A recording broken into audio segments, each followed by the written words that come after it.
I want to point out two things. Population growth is a key driver of economic expansion, and the U.S. economy relies heavily on immigrant workers across the skill spectrum. Canada has been the leader in that talent poaching that you're referring to. China, India, and the UK are following.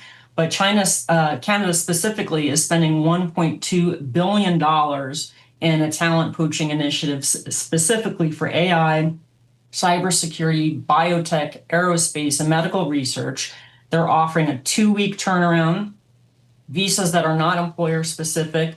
They're allowing for digital nomads, and they're allowing for visas that lead to permanent residency and citizenship. And the US is not doing those. We are about a 6-month turnaround, employer specific. We do not allow for digital nomads, and we do not have a path to residency or citizenship with our H1B program.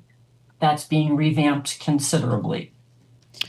Elizabeth, how do restrictions on H-1B visas affect U.S. innovation and competitiveness globally? They are going to affect the United States and our competitiveness greatly because, like I said, the U.S. economy relies heavily on immigrant workers across the skills spectrum. The idea is these revamping efforts will encourage American businesses to hire American, but the problem is because of these poaching programs, a lot of talent, there's over 1,500 scientists right now actively considering leaving the United States, and that is going to cause a skill shortage. It may, in the short term, increase wages for U.S. workers, but it's also likely going to increase costs for us as consumers, substantially reduce the GDP, and potentially leave positions unfilled if we can't fill them with domestic workers, which this administration is hoping is done through apprenticeships, by having foreigners come here temporarily to train our workers. There's going to be a new tech innovation program where the federal government will hire approximately 1,000 workers in STEM without requiring degrees and give them healthy salaries. So, Elizabeth, I'm curious about China, though, because it used to be that it seemed like it was quite difficult to get into China. Even tourism visas were difficult to get in China, and you were pretty much tracked once you tried to go there. So as soon as you went in, even legally on a tourist visa or whatever, they knew exactly where you were, and there were a lot of questions about security.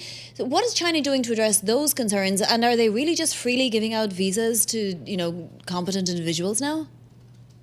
I wouldn't say freely giving out visas, but they're certainly trying to attract more people, especially in STEM and AI. They will still have to go through a vetting process. And my understanding is that they still will be tracked.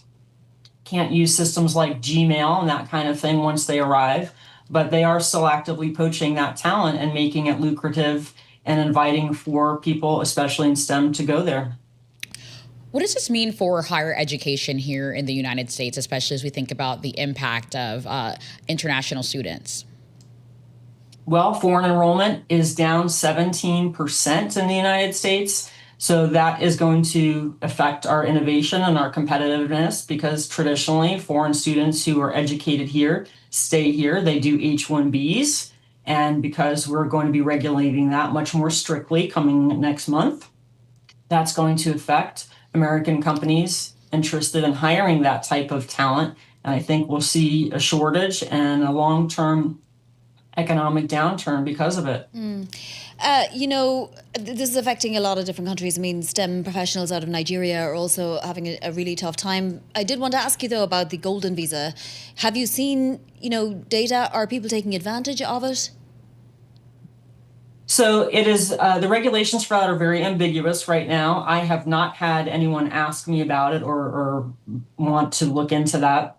But my understanding is that for $1 million gift for an individual or a $2 million gift by a corporation, someone can make a donation to the Treasury that would give them permanent residency, the green card. We don't know whether that will be allowed stateside. The press releases have been regarding consular processing, although some of the forms do indicate that you will be able to do it in the United States. The president had previously indicated that the Trump card, the gold card, would replace our STEM professionals pursuing EB1 extraordinary ability or EB2 national interest waiver, but the forms say the contrary. So it's very ambiguous and uncertain.